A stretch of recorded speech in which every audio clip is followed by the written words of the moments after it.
Guys, dapat alam mo to kung isa kang classified as a creator. So, paano malaman? Tara, sundan mo ito. Account natin. Right side ng profile. Sa settings tayo. Pagdating sa settings, scroll up lang natin. Dito tayo sa may access your information. Pagdating mo dito, hanapin mo yung log information. And then, scroll up mo lang. Dito rin makikita yung professional dashboard. Your professional dashboard activity. At dito po tayo sa may bandang huli. Classification labels.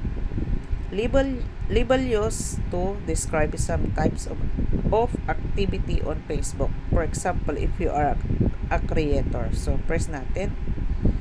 Diyan mo po makikita kung ikaw ay classified as a creator.